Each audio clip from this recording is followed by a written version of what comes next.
Hi, we're back again for issue 3, and this one is about helicopters.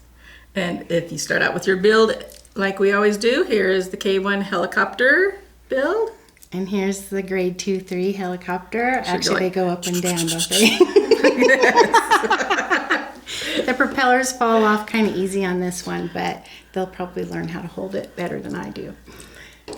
This issue has my favorite science project in it, or science experiment. It's called the helicopter drop. So it includes art and math and science and fine motor skills. They'll have to cut out some helicopters and follow a lot of directions to learn how to fold them. And then they'll do the experiment by standing on a chair and graphing and timing, and then they change the helicopter a little bit and they do it over and they compare. Yes, so they bring in that math with the data table that they're going to create and fill in. They'll also be learning about helicopters, the different ways they're used, like in search and rescue or medicine or scientific research.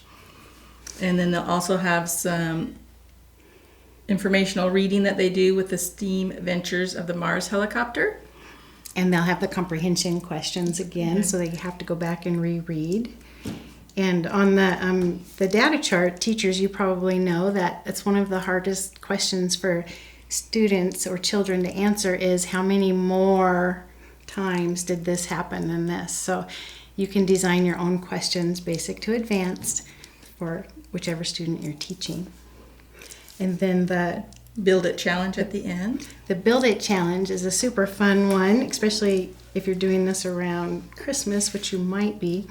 It is use your imagination, so we're pulling in some creative writing, and pretend you're flying over the North Pole.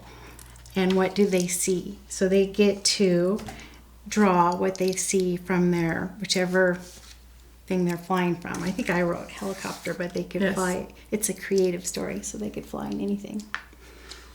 And for your third graders, you might want to ask them if there's land up there on the North Pole. And they still have the choice board. Yes, they still have the choice board at the end of every issue, so they'll have more activities they can choose from there. They might even want to go back and do some of the same activities again, and that's okay too. And they might want to make up one of their own. Which is also okay. Right. And then our next issue that'll be coming up will be moving into rockets.